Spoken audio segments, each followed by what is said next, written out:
Differentiation by interest. Chapter 5 talks about self-regulation. Self-regulation is when students hold themselves accountable with their own education. Researchers decided that the ABCs of self-regulating is what's needed for students to be successful. A is for affect. This is when they're in tune with their emotions. B is for behavior. They need to be in the right behavior mode for each setting. And then cognition refers to their thinking processes. These are the phases that each student will go through while self-regulating. The pre-phase, this is when you're setting plans into action. The performance phase, this is when you're making adjustments and completing the task. Self-regulation phase is when they're reflecting and making changes for upcoming outcomes. Researchers have decided that a student-centered classroom is best for students to learn to be self-regulating. The 5 steps to create a student-centered classroom.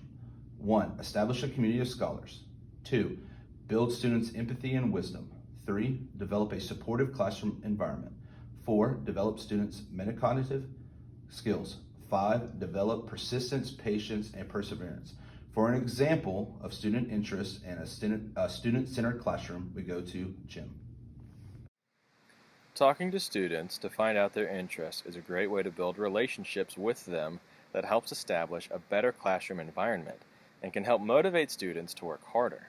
Using those interests to differentiate lessons is a really cool way to show students that you care and to keep them invested and curious about the material even if it would typically be pretty boring. I used a strategy just the other day in a literacy lesson where I was trying to help students read faster, but I wanted the reading to be interesting and I wanted to see how much the students were actually paying attention. I found this free resource online that only shows one word at a time, so students have to pay attention, and I set the words per minute rate fairly high. To keep the reading interesting, I threw in 3 random animal facts, like the fact that a panda poops 40 times per day. Well, the kids saw the word poop after reading a sentence about triangles and were instantly surprised and excited to see what else was in the reading. While I am not always able to use my students' interests directly into my lessons, I still find it helpful to talk with them about their passions and then question the possibilities of pursuing those passions as a career and how math will be helpful. Students that struggle in math typically think it is a useless skill that they will not need as an adult. But I try to relate its uses to their interest and break down the more complicated ideas into the 4 basic math procedures of adding, subtracting, multiplying, and dividing. Students are grouped together so they can work with peers. Students are placed next to peers that have the best chance of positively collaborating with minimal disruptions. In constructive groups, the students are encouraged to engage in topical conversation that allows me to interact with smaller groups to learn about their interests. The easiest jobs to relate to geometry are landscaping, mechanics, and construction because of the need to understand spacing and angles. In Chapter 6, it discusses the goal for teachers should be to build lifelong learners. To do this, they must build autonomy through independence. TLC stands for the Teaching and Learning Continuum. It is a framework used to build self-confidence and independence within students. The 4 levels of the TLC model. Level 1, didactic instruction. This is teacher-led and student-modeled. Level 2, facilitated instruction. The teacher designs the content and the students get different choices to show comprehension. Level 3 is coach instruction. The roles are starting to change. Level 4, consultative instruction. This is student designed to learn their own and guide their own learning. For an example of the TLC model, we go to Prince. All right guys, so today we're going to change up our assessment strategy a little bit for the unit we've been working on.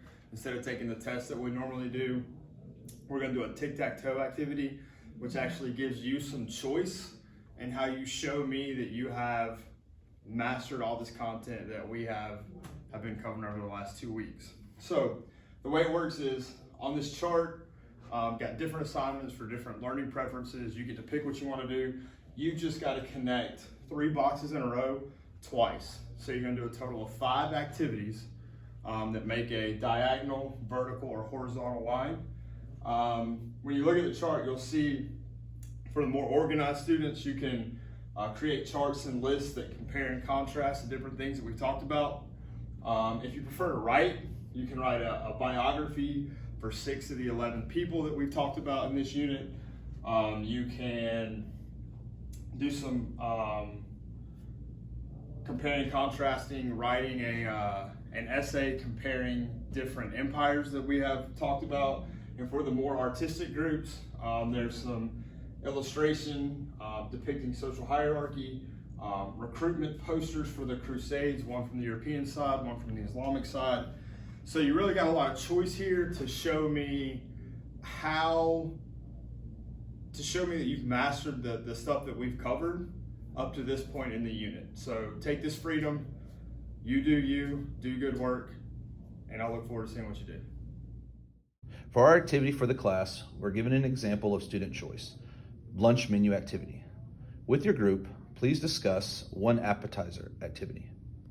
Then, once you've completed that, go to the entree. You as an individual will choose 2 to write into the Zoom chat. And finally, go back to your groups and discuss one dessert choice.